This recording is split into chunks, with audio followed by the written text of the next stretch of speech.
Magandang palaging tingnan natin ang ating disposisyon sa buhay. Ano ba yung ating mga pagpapahalaga? At saan ba umiikot ang bawat araw ng ating buhay?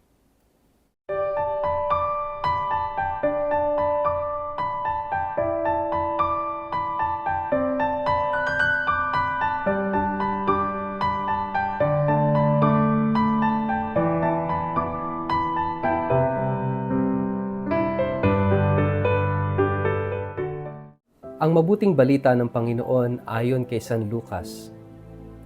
Ngunit kailangan munang magdanas siya ng maraming hirap at itakwil ng salinlahing ito. Ang pagparito ng anak ng tao ay matutulad sa kapanahunan ni Noe.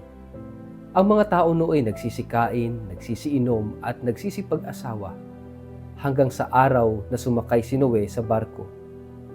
Dumating ang baha at namatay silang lahat. Gayon din ang nangyari noong panahon ni Lot. Ang mga tao'y nagsisikain, nagsisiinom, bumibili, nagtitinda, nagtatanim at nagtatayo ng bahay.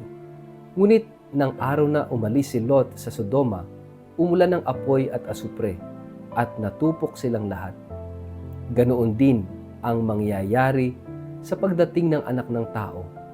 Sa araw na iyon, ang nasa bubungan ay huwag nang bumaba pa upang kunin ang kanyang mga kasangkapan sa kaloob ng bahay. At ang nasa bukid ay huwag nang umuwi. Alalahanin ninyo ang asawa ni Lot. Ang sinumang magsikap na iligtas ang kanyang buhay ay mawawalan nito. Ngunit ang sinumang mawalan ng kanyang buhay ay siyang makakapagligtas nito. Sinasabi ko sa inyo, sa gabing iyon may dalawang taong nasa isang higaan, kukunin ang isa at iiwan ang isa. May dalawang babaeng magkasamang nagtatrabaho sa gilingan, kukunin ang isa at iiwan ang isa. May dalawang lalaking nagtatrabaho sa bukid, kukunin ang isa at iiwan ang isa. Saan po ito mangyayari, Panginoon? Tanong ng kanyang mga alagad. Sumagot siya, kung nasaan ang bangkay, doon nagkakatipon ang mga buwitre. Ang mabuting balita ng Panginoon.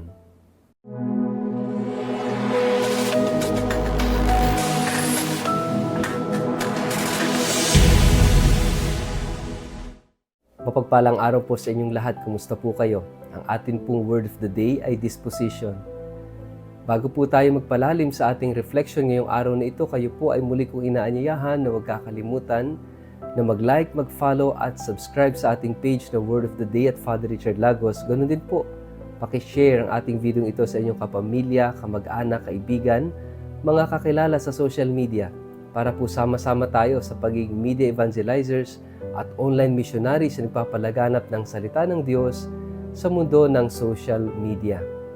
Maraming salamat po sa almost 100,000 followers ng Word of the Day. Sana po marami pa po tayong marating at malayo pa ang ating maabot ng salita ng Diyos. Lalong-lalo na yung mga hindi o walang access sa misa, walang access sa pag-aaral ng salita ng Diyos. Mga kapatid, napakahalaga po ng disposisyon sa buhay. Sabi nga ang disposition daw ay state of mind. Ano ba yung ating iniisip sa isang realidad, sa isang buhay, sa isang bagay?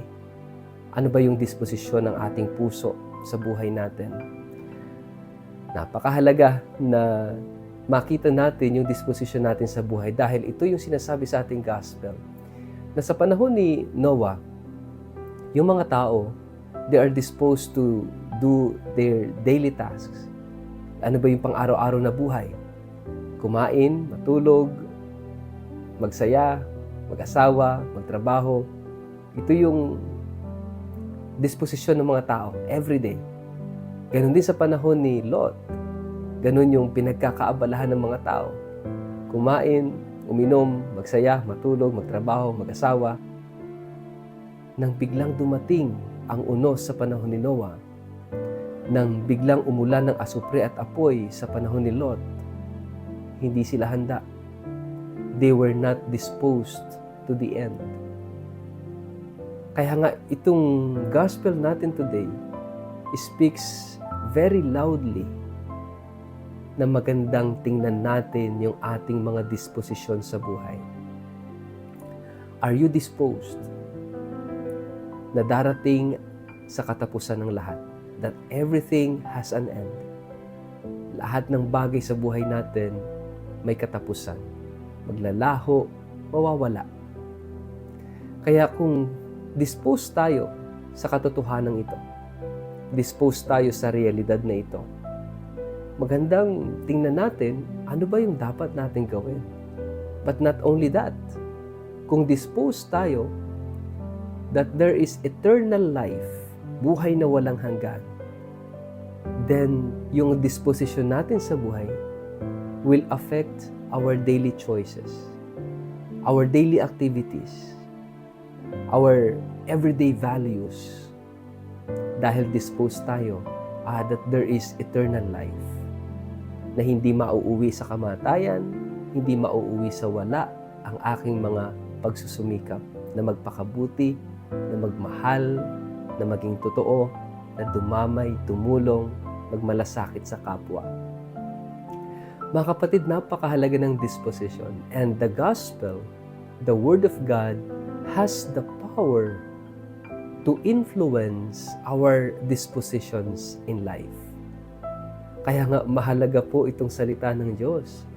Ito'y liwanag na tumatanglaw sa ating pang-araw-araw na buhay, na gumagabay sa atin, sa ating mga decision making, sa mga pagpapahalaga natin, because nais ng Diyos na dalahin tayo sa tamang landas ng buhay. Nais ng Diyos na dalahin tayo sa buhay na walang hanggan. And yung paglalakbay natin sa buhay na walang hanggan, patungo doon, ay mag-uumpisa sa ating personal dispositions. Ano ba yung kalalagayan, katayuan ng aking puso? Ang puso ko ba ay nakatuon sa makalangit na bagay? Ang puso ko ba ay nakatuon sa Diyos? Kung hindi, magandang ibaling natin, baguhin yung posisyon, baguhin yung disposisyon ng puso, at ibaling natin sa Diyos. Sabi nga, di ba, seek first the kingdom of God. Seek first. Unahin nating hanapin ang paghahari ng Diyos, ang Diyos. And everything shall be added unto you. Huwag yung unahin yung material na bagay, unahin yung kamunduhan, unahin yung mga personal na mga pagpapahalaga, and then kapag may time, kapag may opportunity, tsaka ang Diyos. Mali. Baliktad. Napakahalaga na i-dispose muna natin ang ating sarili sa Diyos. Dahil lahat may katapusan at mayroong buhay na walang hanggan. So, we dispose ourselves. Sabi nga, mahalaga that before even you pray, you have to dispose yourself. Sinasabi natin, let us dispose ourselves, no? Sa pagdarasal. Mahalaga yung disposition. That every day, we dispose ourselves. Pwede nating isipin that every day is our last day. At any time, at any point in life, pwede tayong kunin ng Diyos. Pwede tayong bawian ng buhay. Nobody knows. Pero ang mahalaga, anumang oras dumating yon, saan mang lugar, paano man ito mangyayari sa atin, mahalaga that anytime, we are disposed.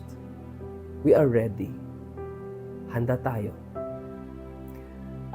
Mahalaga ang hamong ito ng ating Ebanghelyo because if we are disposed for God, yung ating mga decision today, decision bukas, will be influenced by our disposition.